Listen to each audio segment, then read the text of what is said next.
Welcome back to my channel. Hi అండి, ఎలా ఉన్నారు? అందరూ బాగున్నారా? నేను ఈరోజు ఆడికృతికి పూజ ఎలా చేసుకున్నాను, వంట ఏం చేశాను అనేది ఈ వీడియోలో చూపిస్తున్నాను. ఫస్ట్ అయితే పాయసం చేసుకుందామనేసి పాలు పెట్టాను. పూజా సామాన్లంతా ఇప్పుడే అన్నీ కడుక్కుంటున్నాను. నానబెట్టిన చింతపండు అన్నిటికీ అప్లై చేసుకొని సబీనాతో రుద్దుకుంటాను. చింతపండుతో క్లీన్ చేసుకున్నామంటే నల్ల మచ్చలు ఏవి రావు వారం రోజుల వరకు. ఇవి క్లీన్ చేసుకుంటూ అలాగే పాయసానికి పెట్టాను. 1 లీటర్ పాలు తీసుకున్నాను. అది కాగిన తర్వాత 150 గ్రామ్స్ సేమియా తీసుకున్నాను. రోస్టెడ్ సేమియా ప్యాకెట్ వస్తుంది, అదే తెచ్చాను. అదే యూస్ చేసుకుంటున్నాను. సేమియా ఉడికే లోపు నేను దీపాలు కడుక్కుంటున్నాను. అప్పుడే చింతపండు అప్లై చేసి పెట్టినాను. ఇప్పుడు సబీనా వేసి రుద్దుకుంటున్నాను. దీపాలు, విగ్రహాలు ఇలాంటివన్నీ బ్రష్తో రుద్దుకొని ప్లేట్లన్నీ చేత్తోనే రుద్దుతాను. చేత్తో రుద్దుకున్నామంటే ప్లేట్ల పైన, చెమ్ముల పైన గీతలు అలాంటివి ఏవి రాకుండా క్లీన్గా ఉంటాయి. పండగ రోజుల్లో పిల్లలు ఇంట్లో ఉంటే అందంగా ఉంటుంది.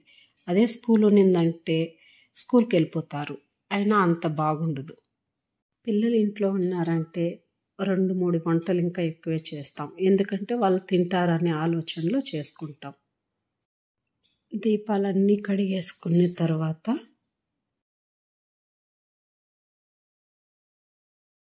నీళ్ళంతా ఒడిగేంత వరకు పక్కన పెట్టాను.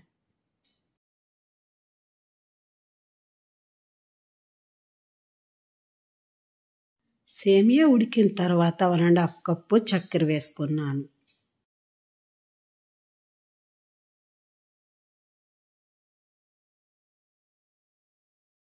చూడండి ఎంత క్లీన్గా వాష్ అయిపోయినాయి.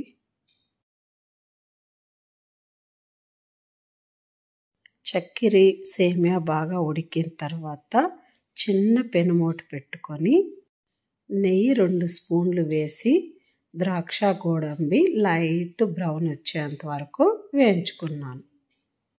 ద్రాక్ష కొద్దిగా వేశాను. ఫాస్ట్గా పోసామంటే పొంగిపోతుంది, అందుకే కొద్దిగా పోసుకుంటున్నాను. ఆ నెయ్యి అంతా పాలల్లోకి మిక్స్ అయ్యేలాగా కలిపేసి పెట్టేశాను.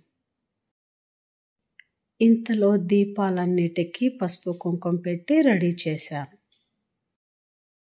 దేవుడికి నైవేద్యానికి ఒక చిన్న బౌల్లోకి పాయసం తీసుకున్నాను. 2 ఫ్రూట్స్ పెట్టుకున్నాను.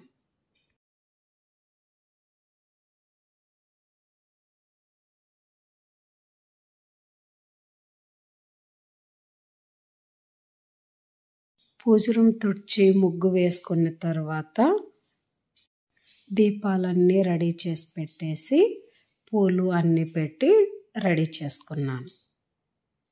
పూజ ఇలా సింపుల్గా చేసుకున్నాను. శనగబ్యాళ్ళు తెల్లవారితోనే నానబెట్టుకున్నాను. మధ్యాహ్నంగా మిక్సీకి వేస్తున్నాను. వడపప్పులోకి పచ్చిమిరపకాయలు, తెల్లగడ్డ, అల్లము వేసుకొని మిక్సీ పట్టుకున్నాను.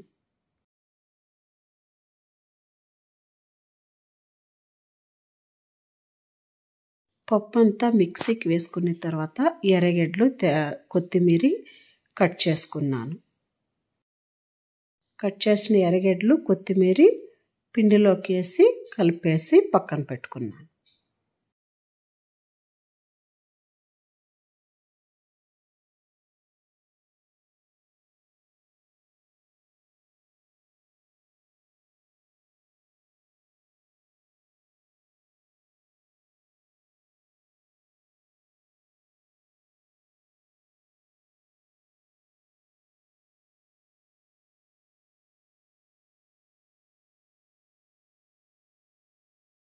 లంచ్కి బీరకాయ గుజ్జుగా పెట్టాను, అలాగే మునక్కాయ కూడా గుజ్జుగా పెట్టాను. ఒక పక్కన శనగ్గింజలు పెట్టాను, ఇంకో పక్కన మునక్కాయ ఉడుకుతుంది. కొద్దిసేపు శనగ్గింజలు వేయించుకున్న తర్వాత తెల్లగడ్డ కొద్దిగా వేసుకొని మిక్సీ పట్టుకున్నాను. అలాగే పెనంలోకి ఆయిల్ కొద్దిగా వేసుకొని సాసవలు కొద్దిగా వేసుకున్నాను. అవి చిటపటలాడిన తర్వాత ఎర్రగడ్డ కరివేపాకు వేసి కొద్దిసేపు వేయించుకున్న తర్వాత ముందే కట్ చేసుకున్న బీరకాయని కడిగేసి పెనంలోకి వేసుకున్నాను.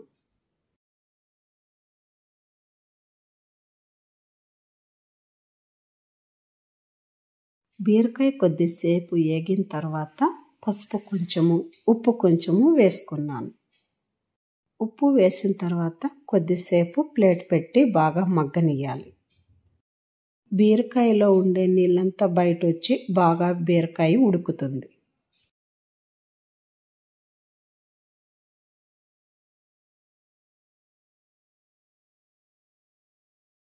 మునక్కాయ ఉడికాక ఇంకో చిన్న పెనం పెట్టుకొని ఆయిల్ వేసుకొని ఉద్దిపప్పు ఆవాలు వేసాను. అలాగే ఎర్రగడ్డ కరివేపాకు వేసుకొని కొద్దిసేపు వేగిన తర్వాత కారం 1/2 స్పూన్ వేసాను. ధనియాల పొడి 1 స్పూను వేసుకున్నాను. అది కొద్దిసేపు వేగిన తర్వాత మునక్కాయలోకి వేసేసాను.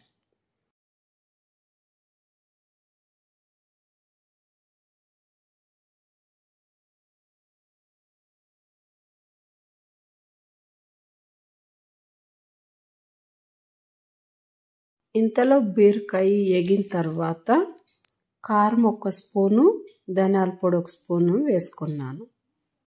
కారం స్మెల్ పోయేంత వరకు లైట్గా వేయించుకున్న తర్వాత 1/2 చెంచా నీళ్ళు వేసుకున్నాను.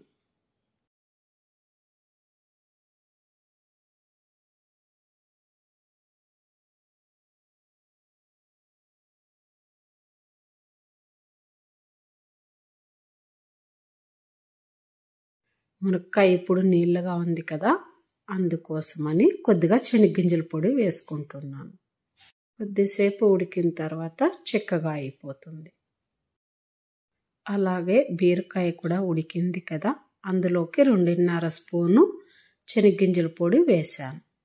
బీరకాయ శనగగింజల పొడి బాగా మిక్స్ అయ్యేంత వరకు కలిపేసి ప్లేట్ పెట్టేశాను. ఇంతలో మునక్కాయ గుజ్జులాగా రెడీ అయిపోయింది. మునక్కాయ దించేసిన తర్వాత అన్నానికి పెట్టేశాను. బీరకాయ కూడా అయిపోయింది, అది దించేసి నూనె పెట్టేశాను.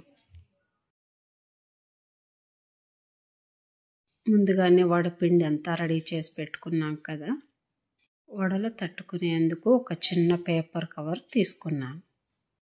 ఒక పక్కనేమో వడలు, ఇంకొక పక్కన అన్నానికి పెట్టాను. మధ్యాహ్నానికి బాగా లేట్ అయిపోయింది, ఫాస్ట్గా వడలు వేసేస్తున్నాను.